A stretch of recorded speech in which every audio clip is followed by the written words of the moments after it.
বিশ্বকাপ জমিয়ে দিয়েছিল হালান্ড, এমবাপ্পে কিংবা সকালে সেদিন মনে আছে নিশ্চয়ই লিওনেল মেসিরা।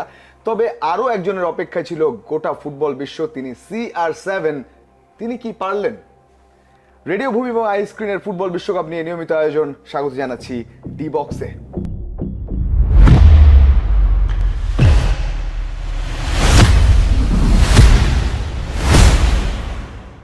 বরাবরের মতো আমি রঞ্জন শান্ত আছি আপনাদের সঙ্গে, আর আমার সঙ্গে আমি আহমেদ বিন পারভেজ। আসলে এভাবে কথা বলছেন, আপনার তো পারভেজ পারভেজ মনেই হচ্ছে না। আসলে ব্যাপারটা হচ্ছে, আমি পারভেজকে কোথাও লুকিয়ে রেখেছি। আমার আসল নাম অল স্পোর্ট এবিপি।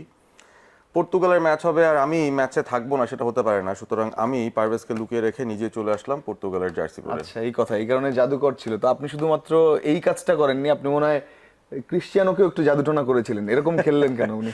সেই সাহস আমার যদি থাকতো, সেই সামর্থ্য থাকতো, আমি তাই করতাম। কারণ ক্রিস্টিয়ানো রোনালদো 967 গোল দিয়ে এখন পর্যন্ত 1000 গোলের খুব কাছাকাছি চলে গেছেন, এবং এত বড় একজন গোল স্কোরার তিনি যখন পুরো ম্যাচে মাত্র 25টা টাচ পান, তখন আমার মতো রোনালদো ফ্যানরা কিংবা পর্তুগিজ ফ্যানরা তারা তো আসলে মনের কষ্ট কোথায় লোকাবে আমি জানি না। জাদু করার সুযোগ থাকলে আমি তাই করতাম। তবে একটা দুঃখ থাকলেও আমার কাছে মনে হয় যে পর্তুগাল বোধহয় ওই যে আর্জেন্টিনা কিংবা স্পেন 2010, আর্জেন্টিনা 2022, যেই প্যাটার্নে তারা চ্যাম্পিয়ন হয়েছিল, প্রথম ম্যাচ হেরে বা ড্র করে, সেই প্যাটার্নে কি ধরার চেষ্টা করছে কিনা আমি জানি না পর্তুগাল।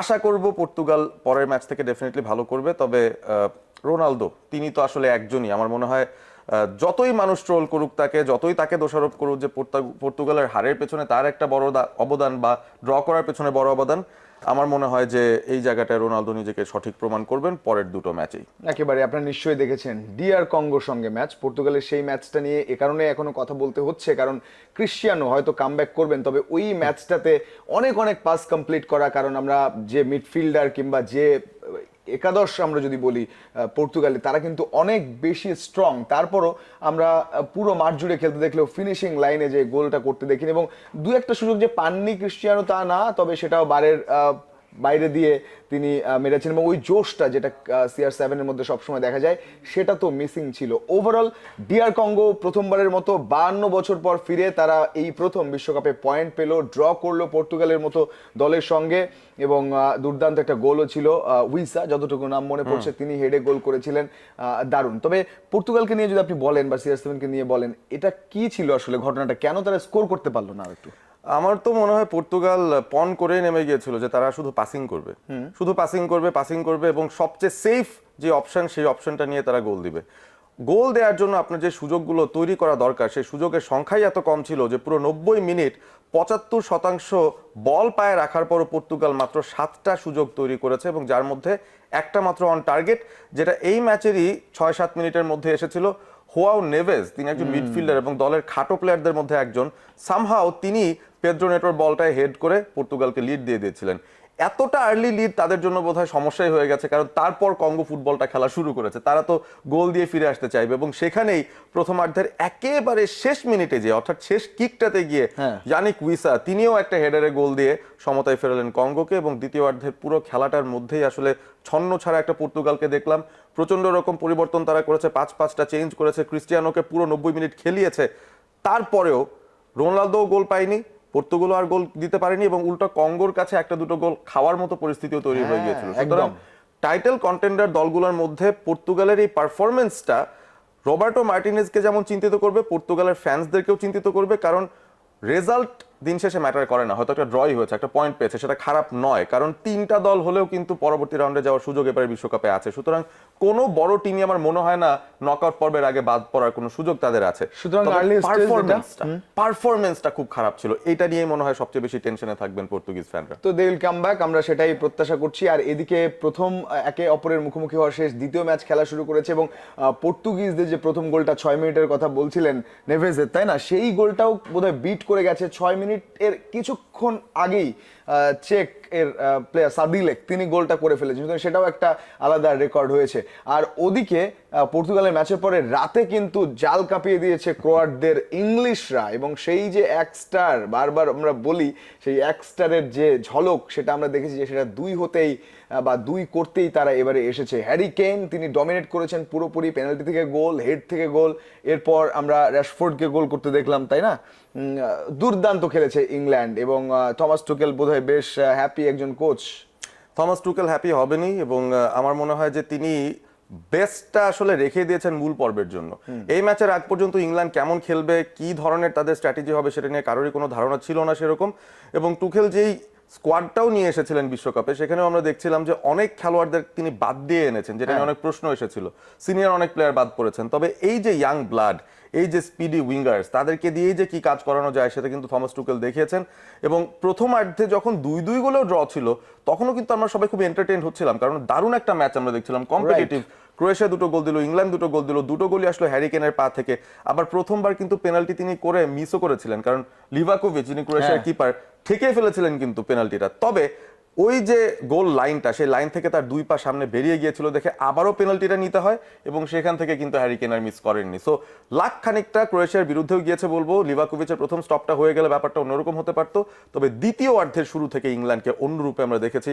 জুড বেলিংহাম গোল পেয়েছেন, মার্কাস র্যাশফোর্ড গোল পেয়েছেন, এবং আমার কাছে মনে হয় যে এবারের প্রথম রাউন্ডের মোটামুটি শেষ দিকের ম্যাচই ছিল সেটা, সবাই একটা করে ম্যাচ খেলে ফেলেছে। সেই জায়গায় যদি টাইটেল কন্টেন্ডার দলগুলোর কথা বলি, দুঃখের সাথে বলতে হয়, আমি পর্তুগালের নামটা বলতে চেয়েছিলাম বাট সেটা বলতে পারছি না। ইংল্যান্ডের নামটা অবশ্যই উপরের দিকে রাখতে হবে, কারণ তারা ইনিশিয়াল ফেভারিটসদের তালিকার যেই দলগুলো আছে তাদের মধ্যে সবচেয়ে বেস্ট পারফরমেন্সটা দিয়েছে। দারুণ। সুতরাং যে টপ 4 নিয়ে কথাবার্তা হচ্ছিল এতদিন, পর্তুগাল যারা যারা রেখেছিল তারা একটু স্কিপ করছে আপাতত, কারণ ক্রিশ্চিয়ানো এবং পুরো দলের দিকে তাকিয়ে যে তারা ভালো প্ল্যান নিয়ে আসলে যদি পরের ম্যাচটা খেলতে পারে তাহলে সেটা অন্যরকম একটা আশা জাগাবে। তবে ইংল্যান্ডের কথা আমরা বলেছি, ইংল্যান্ড সেই বার্তাটা দিয়েছে। রোনালদোর কথা বোধহয় পুরোপুরি শেষ করা যাচ্ছে না, এই কারণে করা যায় না, কখনোই শেষ করা যায় না। কেন যায় না? মেসিকে নিয়ে যেমন শেষ করা যায় না, তো আপনি কি রোনালদোকে নিয়ে শেষ করা যায় না? আপনার 143 এই সংখ্যাটার মাহাত্ম্য জানেন আপনি? I love you. এক্স্যাক্টলি, রোনালদোর ইন্টারন্যাশনাল গোল সংখ্যা কিন্তু এখন 143, এবং সেখানেই তিনি আটকে রেখেছেন ব্যাপারটা, সমর্থকদেরকে বারবার জানাচ্ছেন আই লাভ ইউ। আপনি ভুলে যেতে চাইলে সিউ করে উনি আবার আপনার অন্তরে।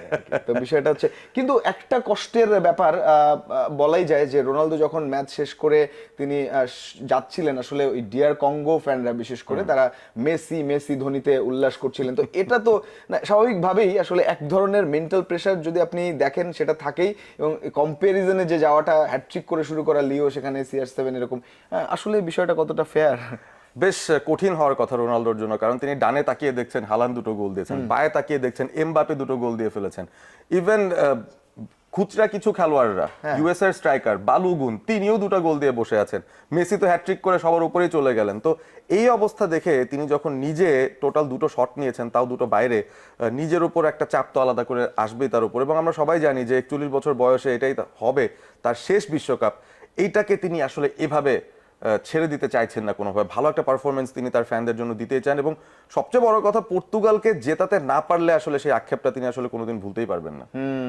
সামনে আরো বেশ কিছু ম্যাচ আছে, জমাট ম্যাচ, এবং ব্রাজিলের ম্যাচ কাছাকাছি আসছে, সেটা নিয়েও আমরা অনেক অনেক কথা বলবো। তবে আমরা যদি শেষ করার আগে আরো একটা ভালো খবর দিই, সেটা হচ্ছে কেপ ভার্দের কিপার ভজিনিয়া, তার মা কিন্তু ফাইনালি ভিসা পেয়েছেন। তার মা গ্যালারিতে বসে ছেলের খেলা দেখতে পারবেন এবারে। দারুণ একটা ব্যাপার, এবং এটাই আসলে বিশ্বকাপের মাহাত্ম্য। এই যে যেমন মাঝে মধ্যে আমাদের ক্যারেক্টারের পরিবর্তন হয়, পারভেজকে আজকে আমি সরিয়ে দিয়ে অল স্পোর্ট এবিপি চলে এসেছি, এভাবে করে আসলে বিশ্বকাপটা রাঙিয়ে দেওয়ার মতো অনেক নতুন নতুন ঘটনা আমরা দেখতেও পারবো। জাদু, সবই জাদু। তবে সেই জাদুকর কিন্তু একজন, লিওনেল মেসি। দেখা যাক এই বিশ্বকাপ যত এগোবে তত হয়তো রোমাঞ্চ ছড়াবে, আর সেই রোমাঞ্চের সঙ্গে থাকতে হলে আপনাকে থাকতে হবে রেডিও ভূমির সঙ্গে, আই স্ক্রিনের সঙ্গে। আজকের মতো ডিবক্স থেকে বিদায় নিচ্ছি রঞ্জন এবং পারভেজ। আবারও কথা হবে আগামী পর্বে। রেডিও ভূমি 92.8 FM।